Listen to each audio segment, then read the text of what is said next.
shot.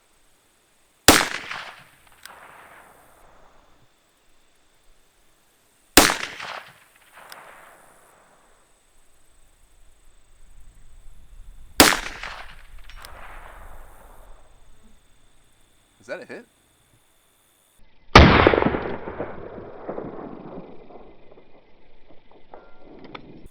I thought I heard a ding.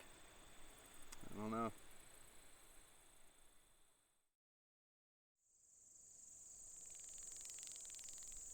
Okay, darn grasshopper. Hey guys, thanks for tuning in to another video on ForgottenWeapons.com. My name is Amateur McCollum, and today we're taking a look at 3 Taurus firearms that had a short run. However, I believe were well designed, well built, but maybe poorly executed, at least once they hit the US markets. And then, like so many others before them, faded into the sunset and now are practically forgotten about. This would be the CT40, the 941, and the infamous Curve. So, before we go into depth on these, let's move over to the range and do some shooting. So we're going to start here with the CT40. As you can guess by the name, this is a 40 caliber. There is a more popular CT9 out there that is chambered in 9mm, but I wanted to go with the 40 caliber because I thought that shooting a 40 cal slug down at range, accurately at about 100 yards would be pretty cool. And this thing is actually very accurate. Right now we're just at 15 yards, so it's really just a piece of cake for something like this. But I think later on I'm going to move it out to 100 yards and just show you guys how accurate you can be with a 40 caliber round. Let's go and take some shots. This right here is just a 10 round magazine. It's probably the downfall of this gun, and it's loaded up with some really generic, this is some LAX factory new ammunition, but this gun has actually never had a failure of any kind, so it's extremely reliable. It's very accurate and very reliable, so it's really kind of a shame that they discontinued this gun.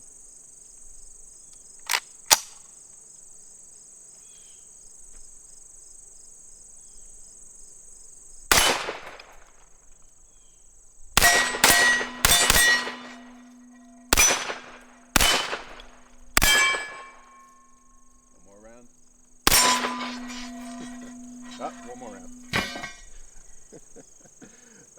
I'll set that back up later. There we go. And it does lock back on the last round. So as you guys can see, the 10 round mag goes pretty quickly. And they came with 2 10 round mags. So with the other 10 round mag, kind of came up with a little bit of a harebrained out of the box idea. And I basically just sandwiched it on top of a Glock 21 mag. I took off the base plate and I used the Glock 21 spring, but I basically cut the top of the mag off and sandwiched the CT40 mag right on top of it. So now I went from 10 rounds to 25 rounds. I'm not exactly sure how many rounds I can fit in this thing, but it's basically just held together with electrical tape. So I'm a little worried that if I jam too many rounds in here, it's going to cause the tape to rip and everything's just going to go shooting out the bottom. But so far, it's been pretty reliable, so let's see how we do here. Yeah, it does look a little goofy like this, but going from only having 10 rounds to 25, I think definitely beats the fact that it looks kind of goofy. I mean, I don't know. Some people might think that looks cool, but I do think it looks somewhat goofy.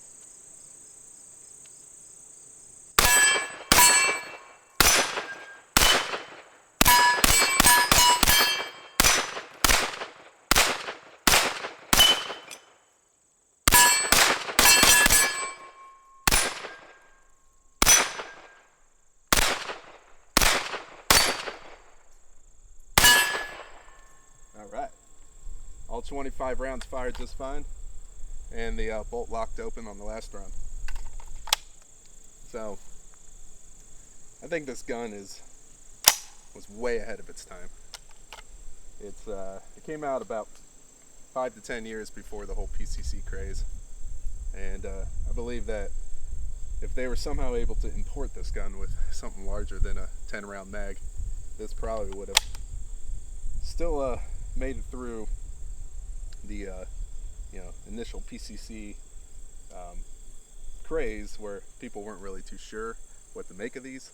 They probably thought that this was something like a gimmick, but nowadays you see that PCCs are everywhere, and obviously most PCCs have magazines that fire a lot more than 10 rounds because most of them use Glock mags. So anyways, let's move on to the 941. Okay, now for this 941 right here, we're going to be shooting some Armscore really cheap 22 mag. This stuff doesn't like to cycle in any of my semi-auto 22 mags like my Caltech CMR30 or PMR30. Actually, it does cycle really well in a oh man, I forgot exactly what it's called. It's a Rossi RS22 mag, I believe. That is a great gun. I love that gun. I just got it recently. But back to this right here. I'm just really happy that I could still use these Armscore 22 mags in something else. You know, obviously a bolt action would be fine, but they work perfectly fine in revolvers. And this revolver, this 941, holds 8 rounds.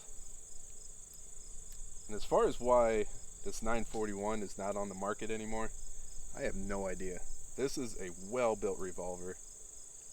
It is obviously a Smith & Wesson knockoff. I think even, down to the wooden grips right there. I mean, I think it's supposed to be identical to a Smith & Wesson. Even the sights and everything. The fit and feel of it is really nice. There is a little bit of some lockup issues that I get every now and then, but it doesn't really seem to be too much of an issue. I'm sure it's just a matter of like a screw of some sort coming a little loose. So if everything was tightened up just fine, this would probably give me no issues whatsoever. But I don't really even shoot it that much. It's I have other revolvers that I like to shoot, but whenever I do want to shoot a 22 mag, I definitely have this one in mind because it is a fun gun. So let's go and take some shots with it real quick.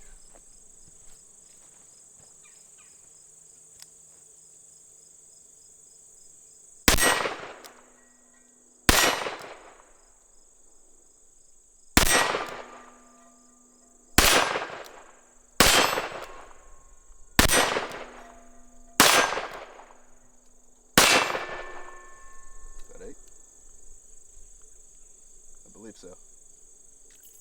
Yep. Alright. I'm going to load it up one more time because it's just too much fun to shoot. And just like any Smith & Wesson revolver, it has an amazing trigger. I'm not exactly sure what the pull is, but I'm guessing around 2.5 to 3 pounds. Really crisp double action trigger. And catch is that this thing, probably brand new, is half the price of a Smith & Wesson. And I actually bought it used. This is one of the only firearms that I think I have picked up at a pawn shop used. And I got it, this is obviously before pandemic times, but got it for $200. To get a Smith & Wesson quality 8-shot revolver and 22 mag for $200 is completely unheard of nowadays. So I don't know if I'm ever going to part with this gun, but if I do, definitely going to make quite a profit. Alright, I'm going to try some single action real quick.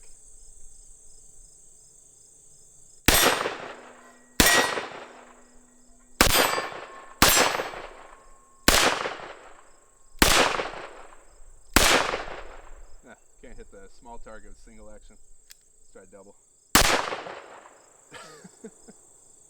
I just rested my finger on that trigger, it went off. Alright, one more time. Nope. I can't end on that one. Let's do 8 more rounds, because I really am having too much fun with it. I'm telling you, that trigger is really good.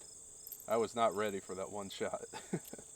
The single action trigger is also really good. It's very smooth. There's really no you know, like grittiness to it of any kind. I know a lot of people would probably expect a gritty, heavy pull from a really cheap knockoff revolver, but if you were to shoot this and then shoot a Smith & Wesson, I bet that you probably could barely tell the difference. So Taurus, you did a great job with this revolver. Please bring it back. I know you're not watching this, but that's okay. I like to pretend like you are.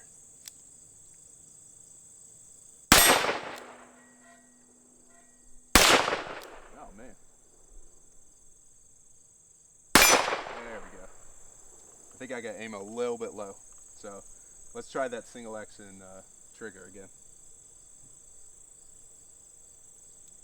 Yeah. Oh, missed.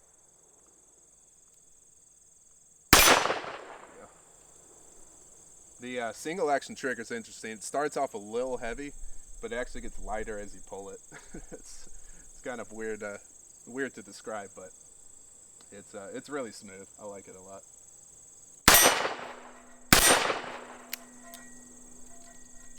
There we go. All right. And the rounds usually eject pretty well too. So there's the 941. Let's move on to everybody's most hated gun, the Taurus Curve. Here she is. And we're going to be shooting some Gecko 380. This gun is, I'm not going to pretend like it's the most reliable gun ever, because it jams every now and then, but it does pretty good with cheap ammo, so let's give it a try.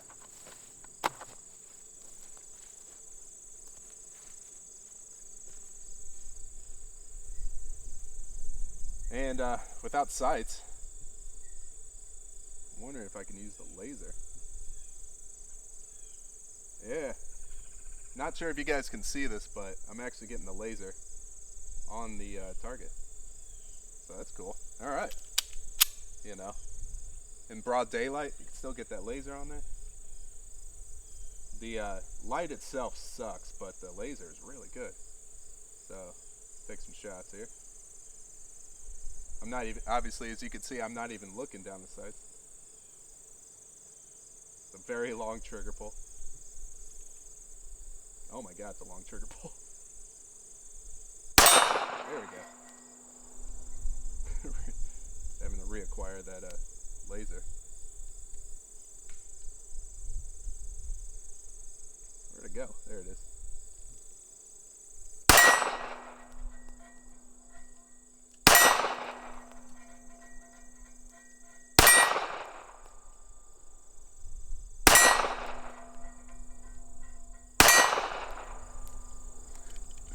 So you could see, you could actually get some pretty accurate shots on target.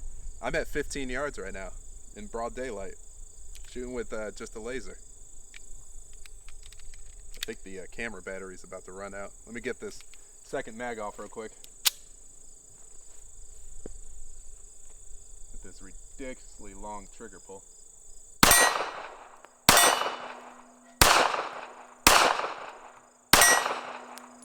Oh, got a jam. Just a failure to go into battery, I believe. That was the last round too. Come on, laser. There you are. There we go. Oh, my baby.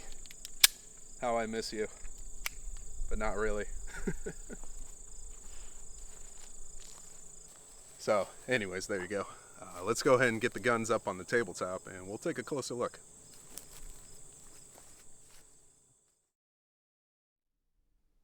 Alright, so let's take a closer look at these. I want to talk a little about each one at a time, so let's go ahead and start with this CT40 right here. So the CT40, I want to go ahead and start just real quick with the accessories, get that out of the way. I went ahead and threw on a red dot. This is a Vulcan Outdoor red dot. It's really cheap. I'm pretty sure it was like $25, $30, something like that. It has this plastic housing, but it's really good. I mean, I've had this on here ever since I've owned the gun. So you're looking at probably about 10 years. I think I've changed the battery one time, and it's a very bright dot, so you can see it really well outdoors. Speaking of sights, I went ahead and just for fun, no practical reason whatsoever, but just for fun, throw on some of these angled iron sights. So, they're flip up angled iron sights. And then speaking of the sights, here's the originals, which the originals were really good. I had no problem with these original sights. I'm trying to remember how they go. I think it's like this. So it went on the gun, like so. But I took these off because with this red dot, it wasn't co-witnessing. So there's really no point in having these sights on there. Plus I wanted to get this big clunky thing out of the way so I could have a good view of this red dot. I like these sights, and they fit any Picatinny rail, so I could just throw these sights on something else. But I went ahead and just took these off for the time being and threw on the red dot, the angled iron sights. And then the last thing for accessories is this angled grip right here. This, I'm pretty sure, is a knockoff of probably a more expensive grip, but this was like $10 on Amazon, and it works just fine. I'm not taking this gun into battle or anything like that. This is more of like a safe queen anyway, so just having some cheap accessories on here. Again, these angled sights were also pretty cheap.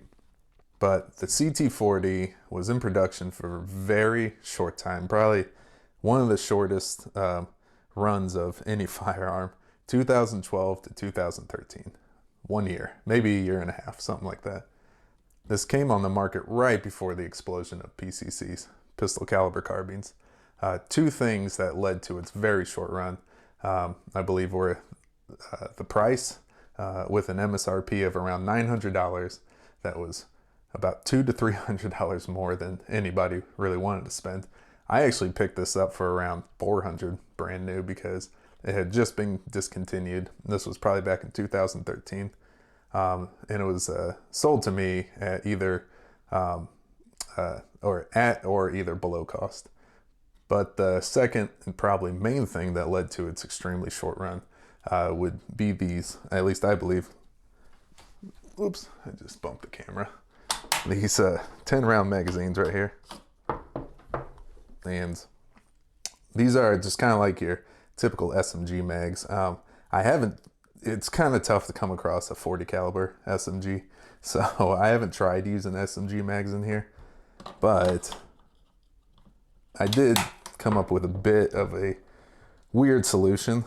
So it comes with two 10 round magazines, and this magazine right here, I just went ahead and removed the base plate and then used a Glock 21 26 round magazine, and used the Glock 21 spring that came with the magazine, and then used the follower for the CT40 magazine, and just basically sandwiched the CT40 mag right on top of the Glock mag. I did cut off, actually I got it right here.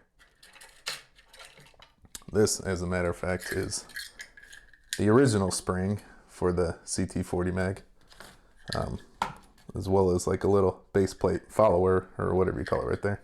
And then I literally just lopped off the top of the Glock 21 mag. I did try using the Glock 22 mag, like a high capacity Glock 22 mag, and it just didn't really seem to line up very well. The Glock 21 mag allowed for just kind of, allowed for the CT40 mag to sit on top a little easier. So yeah, that's basically it. It's held together with, I think I said in the shooting part of the video that it's just held together with electrical tape, but there is some Gorilla Tape underneath it. So it does have a very strong hold. And in literally 10 years of having this gun, or this magazine, has never had a failure, and it's still holding very tight. If I were to try to break this in half, I'm sure I could pretty easily. So, this is not like a combat ready magazine, but for having fun, for loading up more than 10 rounds, I'm pretty sure I can get more than 25 rounds in here, but I just haven't tried because I'm worried that if I load too much, this under spring tension, it's just going to probably rip right here at the seam and everything's just going to go flying in whatever direction it's pointed in. So I just loaded 25 rounds up at a time, and it works perfectly well. Now, I believe that Taurus did have plans to introduce a higher capacity magazine, but never did. As a matter of fact, the CT9/40 is the civilian version of the MT9/40 that was produced primarily for the Brazilian police forces, and they did have a 30-round magazine for it. Since people usually shoot 40 caliber cartridges out of pistols with 3 to 5 inch barrels, I wanted to see how fast 40 is going out of this 16 inch barrel right here. And I used some 180 grain LAX ammo, which is a little on the heavier side for a 40 cal, but it's just what I had.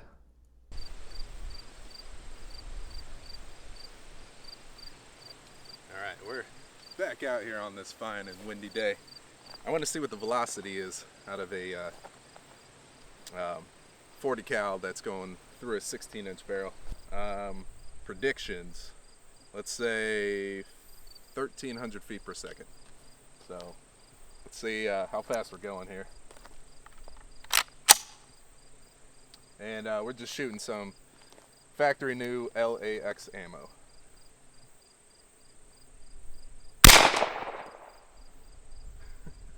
Well, that was way off. Is that for real? That was about 1,100 feet per second. All right, 1186. 1204. 1207. 1214. So, can't do the math very well in my head right now, but say it's around 1,200 feet per second. So I was about 100 feet per second off. So there you go. You're definitely picking up more velocity with the 16-inch barrel. So like you could see, this 16-inch barrel was pushing that 180 grain projectile at close to like 9 millimeter plus P velocities, around 1,200 feet per second, which is plenty fast for a pistol caliber round. And like I mentioned before, the CT40 is very accurate. So I shot it out to 100 yards to see what kind of groups I could get with some of that low budget LAX 180 grain ammo. All right, so out here at 100 yards, just got some LAX factory new ammo. It's really the only ammo that I shoot out of this thing because it's the only 40 cal weapon that I have, so I don't really have a wide variety of 40 cal ammo, but we're gonna go and take some shots here at 100 yards and see just how accurate this CT40 can be. It's a little windy out here too. I think there's about a 10-mile-an-hour crosswind, so we'll see how it goes.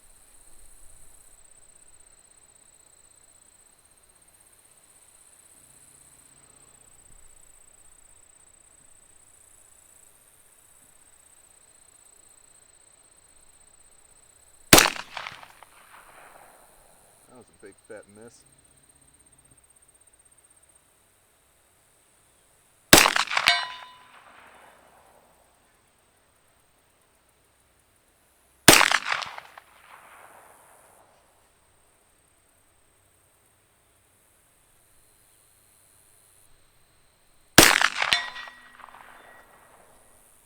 I think those first couple shots, I might have been resting it on the barrel on accident. Let's try this again. So far, it's hitting dead center. And this wind, whatever. I'm just gonna try and shoot through it.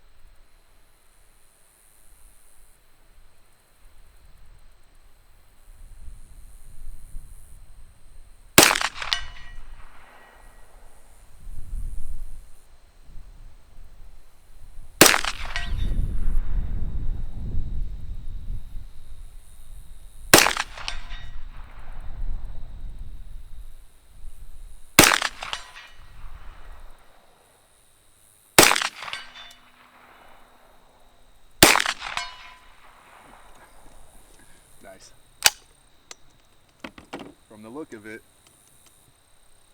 I think all those are pretty much dead center. Let's see here.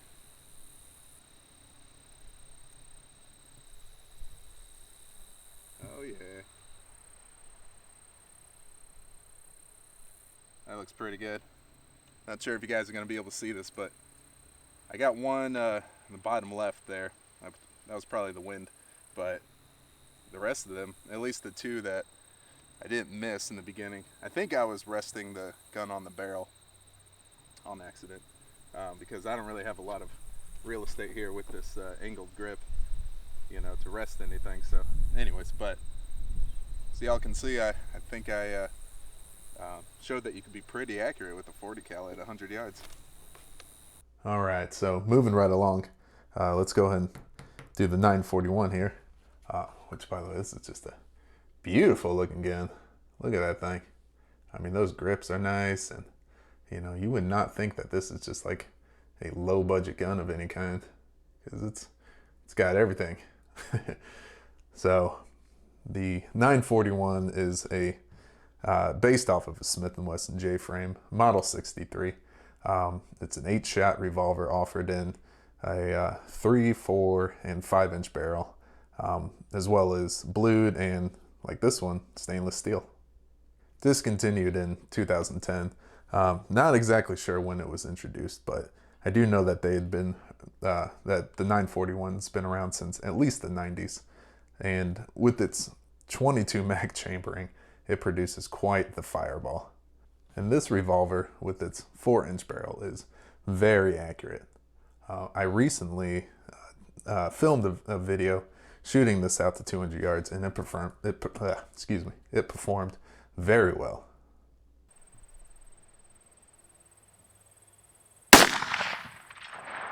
That was a hit. And I'm pretty sure I aimed directly at it too. I don't get it. These VMAXs are so flat. Flat flying, I should say. That's awesome, man.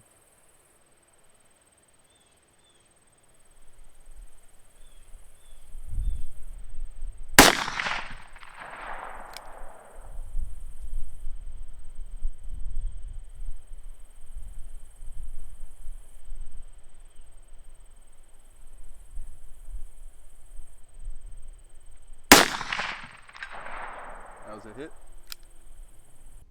Shooting it out to long range actually made me fall in love with this revolver all over again. So I used to think that, you know, this was just kind of going to sit in the safe and not get used too much, but I think I'm going to use it a lot more now. Actually, it's a really good first-time shooter gun. Somebody that wants to feel a little bit of a kick, you know, instead of just like a 22, but with the heft of a revolver, especially something that's not a snub nose, something that has an actual barrel. You know, there's not that much recoil even with the 22 mag, so it's really nice for first-time shooters to sort of get their feet wet. All right, last but not least, the Taurus curve.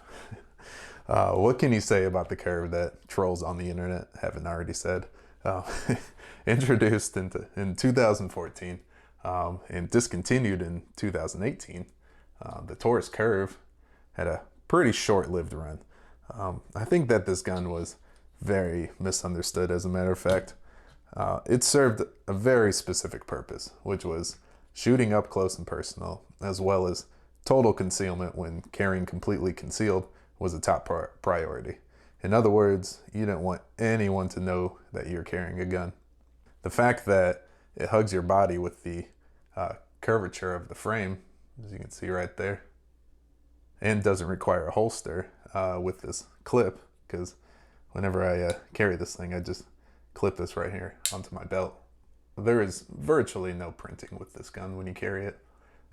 You can carry a gun like this all day long and not have to worry about anyone knowing. And another application for this Taurus curve is that, in a way, it's kind of like the ultimate belly gun.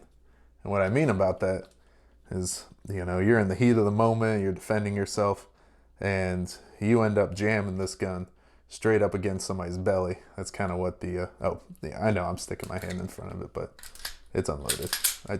I checked everything before I, you know, started the video. But, so, don't freak out when I put my hand here. But you can put this right up against somebody's belly, and you're gonna, hey, let me show you actually on a different gun first. So for example, the FNS 9C that I have right here, and this gun is loaded because it's coming out of a system.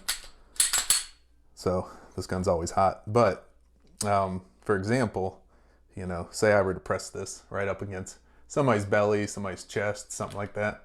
And you can see the slide goes back a little bit, and I cannot pull the trigger. I can pull the trigger, whoops, hit the camera. I can pull the trigger now, but you go ahead and place it just barely out of battery, like you're pushing up against somebody, and the trigger will not go off. See? So, another one, for example, that also has that same issue. And again, this one's hot because it's coming out of a system, but go ahead and push it up against something and you cannot pull the trigger. So, go and take a look at this curve here. And again, we did see that it was unloaded. It has a curved top to it, or a curved front, and even the barrel itself is curved, which is really cool, very unique. I don't know of any other gun that has a curved barrel like that. And I think that kind of helps because if I were to press this up against something, look at that, you can still pull the trigger.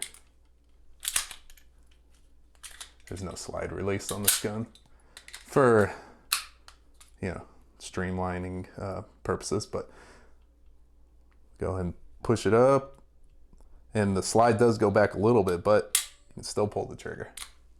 So that's a very cool feature about this curve, which is why it's kind of the ultimate belly gun, at least when it's reliable. It's relatively reliable. I mean, you know, I'd say out of every like 3 or 4 mags, I get 1 stoppage. So it's not like the worst thing in the world. It's definitely better than nothing, but it's not exactly the most reliable either, which is why I went ahead and upgraded to this LCP Max right here. And as far as accessories go for the Taurus curve, there's not really that many accessories at all. As a matter of fact, the only accessory I have actually came with the gun, and it is this incredibly gimmicky, sort of stupid holster. It's not even all there. There's actually supposed to be a magnet right here. Yeah, there's supposed to be a magnet right here that fell out, and that magnet activates the light each time you pull it in and out of the holster. Light/laser. But as you can see, it's supposed to fit on the gun like this, so it covers the trigger guard, which is nice. And then you're supposed to like tie this off on your belt loop, so whenever you rip the gun away like that, the light's on and you're ready to go, ready to rock and roll. And that sounds really good to a bunch of Taurus executives sitting in a boardroom who probably don't carry guns on a regular basis. But I don't know, out in the real world, you know, application, for example, you know, you can't just glue a magnet on here and expect it to stay, because that went flying off somewhere and I've lost it. And just in general, I mean, you're not going to be taking any like super long shots with this. Another reason why I call this the ultimate belly gun, because I would not fire this gun you know, confidently past about 3 to 5 yards. So there you go. I honestly hope that Taurus brings all of these guns back, so they're not just simply forgotten about.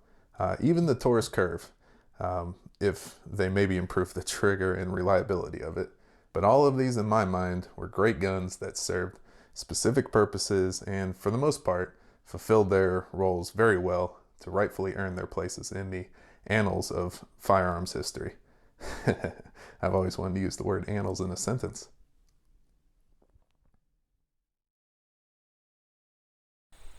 So I'm already set up here at 200 yards, and I just figured, why not, right? Let's see if I can at least hit the target like one time. Oh, I'd be so happy if I hit it one time. We're using some CCI Maxi Mag. So that should maximize the chances of me hitting it, because Maximag is some really good, accurate stuff. Definitely more accurate than the arms core that I usually shoot out of this. So let's see if I can even hit at 200 yards with a 22 mag out of a revolver.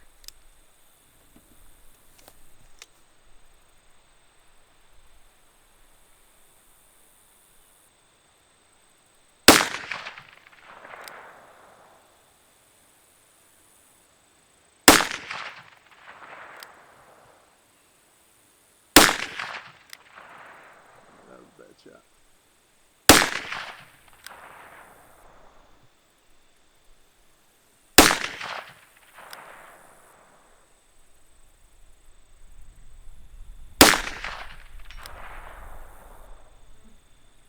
Is that a hit?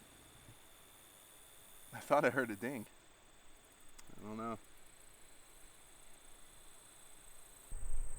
I was just packing it up. I was shooting from right about over here at 200 yards, and I drove up here to retrieve my target, and what do you know, I actually got one shot on target right there in the head.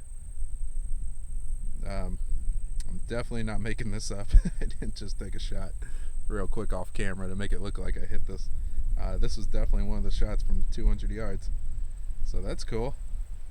I'm gonna have to go back and see which shot that was, because I don't remember hearing a ding, but maybe there's a very faint ding that the camera microphone picked up, so I'll go and take a look at that. But yeah, really cool.